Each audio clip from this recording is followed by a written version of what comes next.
Fíjate que desde que salió el tema de la ley de víctimas, Sí. Gabriel y yo platicábamos muchísimo que sería muy interesante platicar contigo este tema para que tú nos des tu punto de vista, nos digas si realmente se están protegiendo los derechos de las víctimas, quedó coja, le falta. Platícanos. Sí, claro. Mira, esta ley quedó pendiente su publicación por parte del presidente Calderón. El 9 de enero del 2013, el presidente Enrique Peña Nieto la publica. Ujú. Y obviamente que la intención es buena, pero se viene una lluvia de críticas fundadas, Ujú. en el sentido de que está muy bien que se incluya, por ejemplo, la reparación del daño, pero ¿de qué manera vamos a hacer operativa esta ley? Entonces, a consecuencia de todas estas críticas, análisis, estudios que se hicieron sobre la ley que se publicó en enero por parte del presidente Peña, se hizo una reforma en mayo del 2013, Ujú. que lo que trata es de darle operatividad al propio orden normativo. Ujú. Es decir, se crea el Sistema Nacional para la Atención a Víctimas, se crean también los comités ejecutivos, que viene a ser la parte operativa, se crea el fondo para ¿De la dónde va a atención a salir el recurso, víctimas, no? en el cual además es algo que me parece muy importante porque en esta reforma de mayo se establece que el 0.014 del presupuesto de egresos de la federación Ujú. será destinado para este fondo.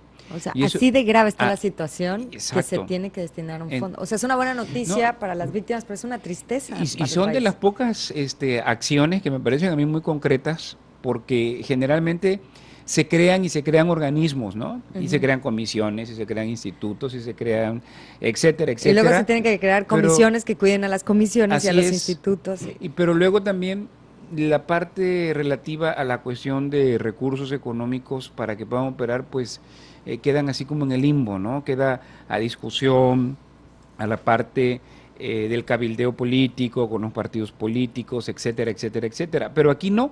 Aquí se establece muy puntualmente que el 0.014% debe destinarse del presupuesto de egresos a nivel federal, debe Ujú. destinarse a este fondo de atención a víctimas, aparte también de los decomisos que se hagan, de las enajenaciones, expropiación de dominio, todo esto que resulte de las multas, de las fianzas, eh, debe destinarse para este fondo, para que pueda aumentarse la parte económica y se le pueda dar una atención integral a las víctimas. Se crea un registro nacional de víctimas Ujú. y las personas que logren obtener la calidad de víctimas tienen derecho a todas estas prerrogativas que establece la ley de víctimas, que va desde, bueno, cosas que ya están en la Constitución, pero que aquí se remarcan, ¿no? Como por ejemplo que sea una justicia pronta y Ujú. expedita,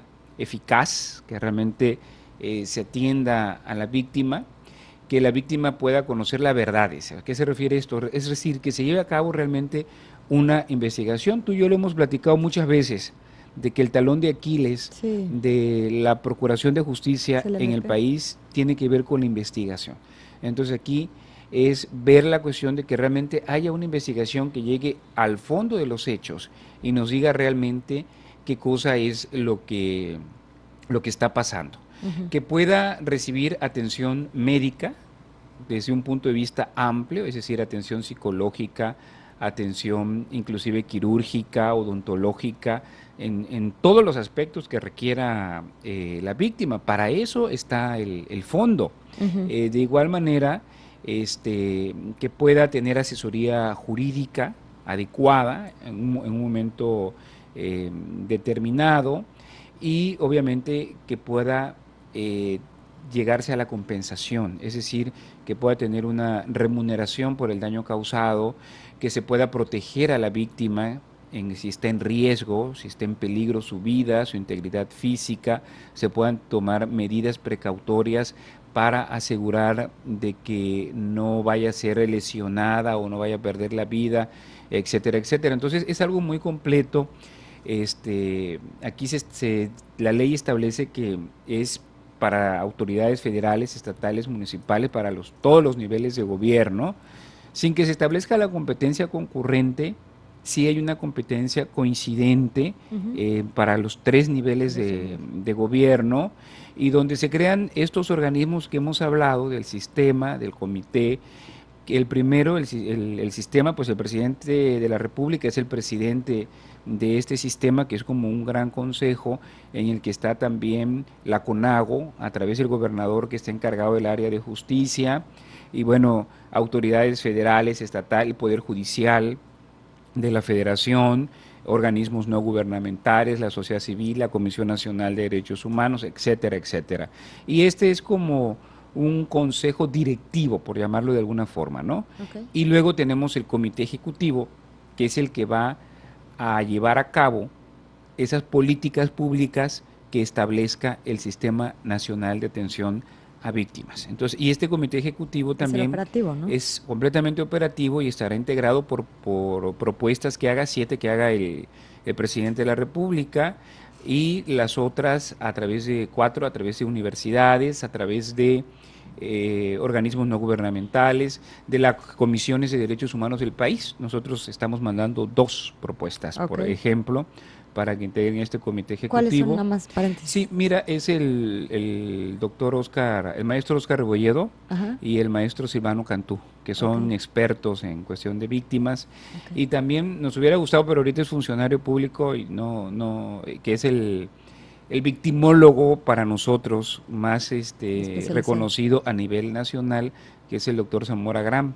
Él es un experto en cuestión de víctimas y ha estado con nosotros capacitándonos y ha presentado hasta su libro aquí en el estado con la Comisión Estatal y la Universidad del Valle de México. Entonces, fíjate que la ley, me parece que se le ha dado estas herramientas para tratar de hacerla más operativa, porque ese es uno de los problemas que hemos tenido en nuestro país. Se hacen leyes y más, y todo se quiere resolver con leyes, pero de repente hacer la realidad, es decir, del dicho al hecho, en mucho trecho, y se quedan como enunciados muy bonitos, como enunciados muy loables, pero no pasan de ser eso, principios, ¿no? Y lo que requerimos realmente es algo muy operativo, es algo donde realmente la gente pueda recibir una atención inmediata, y creo que si realmente este mecanismo logra su función, pues también es un mecanismo que trataría de que estos principios que están establecidos desde la misma Constitución Política de los Estados Unidos mexicanos puedan hacerse realidad con relación a las víctimas, porque se ha hablado muchísimo de las víctimas, se han creado asesores jurídicos en la Procuraduría, etcétera, etcétera, y sin embargo vemos que la víctima sigue siendo doblemente victimizada, ¿no? Sigue sin recibir una justicia pronta. Aunque ya ya se publicó, ahora que sigue, para que ya la gente, por ejemplo, está la convocatoria para la integración de los comités ejecutivos. Obviamente tiene que entrar esta parte de la operación del fondo. Ese fondo va a ser auditado, valga la redundancia, por la Auditoría Superior de la Federación. Habrá mecanismos para que se pueda reconocer la calidad de víctima de las personas. Entonces, es alentadora. Me parece a mí que hay una muy buena intención, se ha tratado en todo momento de que realmente la letra de la ley pueda cumplirse, y ese es un paso importantísimo. Y que tiene... ¿Tú estás contento, ilusionado que sí se puede? Bueno, mira, realmente yo creo que sí se puede, porque lo más importante es la voluntad. Aún con todo esto, yo estoy convencido de que podemos hacer 1000 leyes y 1000 reglamentos, pero si no hay la voluntad política realmente de querer trabajar y hacer las cosas, mira, no damos resultados. Entonces tenemos aquí ya un marco normativo que nos obliga.